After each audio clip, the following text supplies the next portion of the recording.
Hello, this is Paris Underground Radio. My name is Annette Deleu, and this is The Heart of You. Do you find yourself saying, "It's a sign," all the time?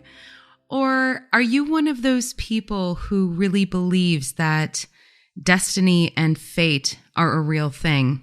Or when you hear somebody say, "You only live once," do you think to yourself, actually, that's kind of not true? Then you have come to the right place.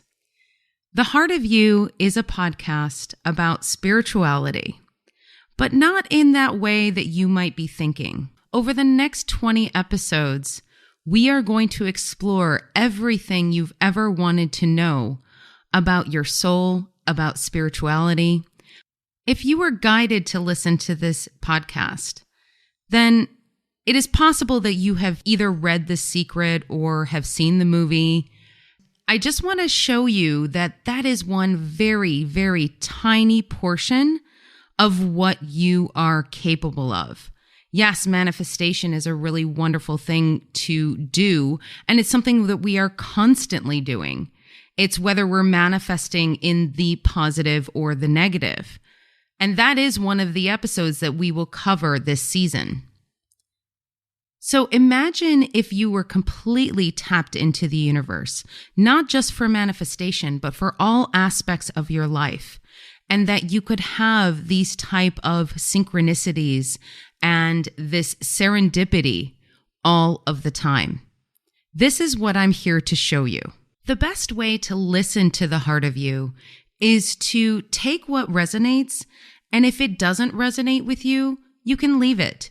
I'm not here to bestow upon you belief systems that you may not have currently. I am here to open your eyes to something that you may not be aware of. Essentially, to get to know the heart of you. As I'm recording this, I just passed my 2-year anniversary of moving to Paris. When I was 16, my sister moved to France for an exchange program through her university. I had never been to France at that point, but I had been studying French in high school for about 2 years. The first time I went to visit her, I fell in love. The first place I went to was Paris. I was with my father. If you've ever just stepped foot in a place and just knew that you belonged there, that's exactly how I felt. Moving to France is a dream that I have had for a very long time. There just never seemed to be the perfect moment to move to France. Whether it was logistics or my job or some sort of relationship, there was always something standing in the way of me moving to France. About 3 years ago, I was living in Chicago, where I had been residing for about 20 years. And I just decided I needed to get out. I needed to move to a different place. I just felt this calling, this urge. And I later realized that this was definitely the universe and my guides telling me that this is the right time.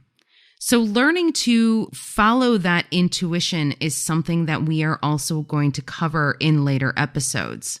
I started doing the research and figured out that, in fact, I could get a visa for a year to come here and live. I had been a designer for the past 20 years and was slowly making the transition into my new practice of spiritual guidance, as well as Akashic record readings, which is also known as past lives.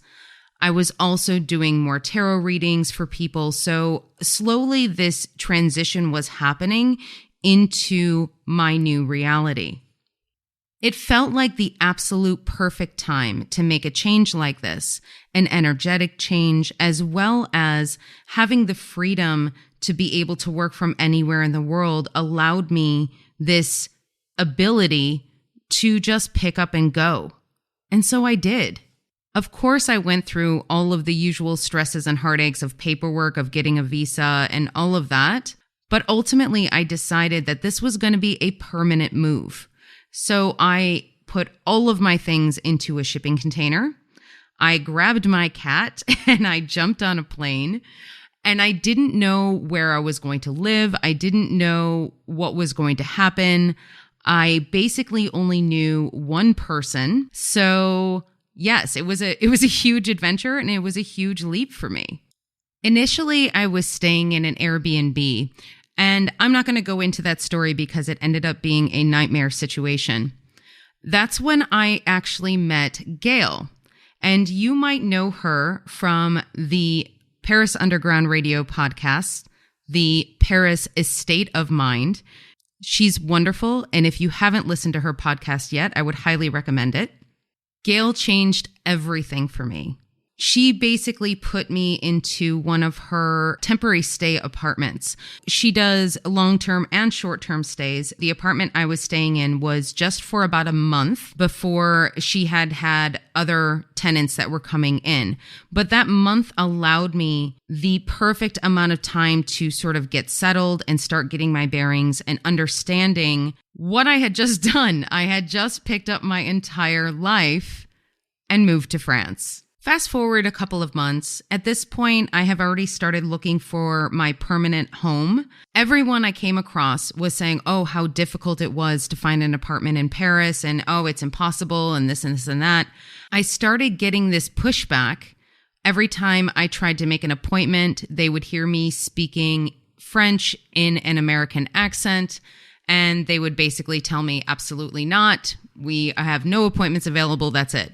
So I was having a bit of a rough time. I sat down with my manifestation journal and I wrote down every single thing I wanted in an apartment.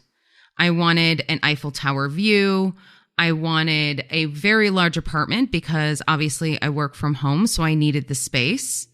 I asked for all of these things and just put it down in the manifestation journal. And then I closed the book. I forgot about it and went back to my search. Fast forward, we have 2 weeks before all of my belongings are arriving in a shipping container, and I still don't have an apartment. Gail had called me and said, hey, a bunch of friends, we're all going out to dinner. Do you want to come? My intuition was telling me, you know what, just go because you're not going to do anything more tonight. You just need to relax and let go of the outcome, let go of the situation for the moment. So I went to dinner. And I just so happened to be sitting next to a friend of hers' wife. She started asking me what I was looking for in an apartment. So I literally started rattling off all of the things that I had in my manifestation journal. She said, okay, that's no problem. I'm going to take a look at work, and we often have notices on the board about apartments that are available.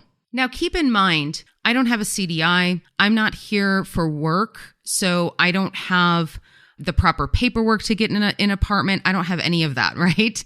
Being a freelancer, it's incredibly difficult to get an apartment in the US, let alone an apartment here in France. The next day, I get a message stating that there was one notice on the job board that she had seen that was for this one particular apartment. She said, it's a tiny bit out of your price range, but, just give it a shot because it looks amazing. So I did. And in fact, it had not only all of the things that I had asked for in my manifestation journal, but it also had a pool. It had a parking space, and I don't have a car. So it literally had everything above and beyond what I had asked for. I went the next day, made an appointment, saw the apartment. The woman who owns the apartment is the sweetest woman on the planet. I immediately told her that I would take the apartment, and she said, okay, well, we have to get your financials in order. And I said, of course. I gave her all of my paperwork. Her son called me the next day and said, well, I have some questions about your bank statements, and, they're in the US and that sort of thing. And I said, yes, of course. And I hear in the background the landlord basically saying, I don't care. I just want her in the apartment. Within 2 days, I had the keys. I gave the security deposit, and I had signed the lease. Within 2 weeks, I had found the perfect Paris apartment. Now, that is the story on paper. Behind the scenes, I was freaking out. I knew that the universe had my back. I always know that the universe has my back. But sometimes it's really hard to trust that. It's hard to trust that everything is going to work out the way that it needs to. We will be right back with the Heart of You after a word from our sponsors. Is Paris the most romantic city in the world? It is, but there's much more to its romantic allure than the Eiffel Tower. The Romancing in Paris podcast aims to reveal the true romantic essence of the city. Secret gardens, hidden historic sites, and terribly seductive bars. Join romantic expert and writer Lily Heisey as we discover the city's best romantic spots, ideal for both curious couples and lovers of Paris alike. Ready to experience the real romantic Paris? Tune into the Romancing in Paris podcast every Wednesday on Paris Underground Radio. Visit parisundergroundradio.com/romancing in Paris to listen and subscribe. To flâne is far more than to wander, and bonjour means way more than hello. Discover these and more words that teach us what makes the French so French with Navigating the French, Sundays on Paris Underground Radio. Welcome back to the Heart of You on Paris Underground Radio. Behind the scenes, I'm asking my tarot cards, I'm using my pendulum, I'm using all of my divination tools, which we will go over that in another episode as well. All of the messages I was getting from the universe was, wait, everything's going to be fine. Don't worry, everything's going to be great. And I'm like, how can you say that? I've got 2 weeks and I have nowhere to live. It was one of those situations where it was a complete test of faith for me. Each time I would see a listing on Se Loger or another website for an apartment, I would instantly ask my tarot cards or my pendulum, is this the right apartment? Is this the one for me? And they would say, no, just wait. It actually became a little frustrating at certain points. The lesson that I needed to learn was to trust and have faith, not only in my intuition, but in the universe. And the fact that I was meant to be here was meaning that even though things were not completely just hearts and butterflies and everything just kind of fell into place, things did eventually completely fall into place. Was it hard at times? Of course it was. But the rewards were so worth it. This is just one tiny little story of one synchronicity, one element of guidance I had from the universe, and I have countless others. I could talk about how a year before I moved to France, I was walking around the streets of Chicago, and for a solid 6 months, every time I turned around, there was somebody speaking French behind me. We're talking about those types of signs. And what I like to call those are little breadcrumbs from the universe. They're telling you that you are on the right path. One thing I would like to make clear right now, sometimes when we think about enlightenment or spiritual awakening, we think, oh, we have to go to an ashram in India, or we have to take 400 hours of yoga classes in order to achieve that. That is simply not true. I am definitely proof of that. My sister is an Ayurvedic master as well as a yoga instructor, and she also teaches meditation. I've tried yoga so many times and I simply am not a fan. It isn't for me. I'm much more of a cardio biking kind of person. Don't think that you have to be sitting in a yoga studio in order to have the spiritual experience. The other thing I want to mention is that the spiritual journey is not all hearts and flowers and unicorns. It's a hard journey to go through. It's going to force you to take a look at the parts of yourself that you haven't looked at probably for your whole life. It's going to shine a light on the places within your heart and within your soul that you may have been trying to ignore for however many years. Maybe it's a small trauma that you had from a breakup 5 years ago, or maybe it's a bigger trauma of a death in the family or something that is a bit more deep and heart-wrenching. The spiritual journey is going to take a look at all of these things. And the reason for that is because those things need to be cleared in order for new energy to come in. Think of it this way. When you're in a relationship and let's say you know the relationship has run its course and you know it needs to end, that relationship needs to end before you can start a brand new, beautiful relationship. It is similar to that where new energy cannot come in until you get rid of the old. Healing also comes in cycles. If you've ever found yourself repeating the same things over and over again, there's a reason for that. If things keep on coming up in your life, whether you're dating the same person, even though it's been 4 different people, or whether your relationship with your parents continues to be the same thing over and over again, and you find yourself saying, oh, every time I see my parents, I feel like I'm 16 again. The reason for that is because those are situations that still need to be dealt with and they need to be cleared. We are going to take a look at some of those aspects from a spiritual standpoint. Of course, I'm a really big believer in therapy. I think therapy does a wondrous job at dealing with some of these issues. If you don't deal with the spiritual aspect of it, it's not going to get to the core or the root of where these issues stemmed from. One of the things I do for my clients is Akashic record readings, which are past life readings. So some of the cycles you might be in have to do with past lives. It may not have anything to do with what you're dealing with in this lifetime.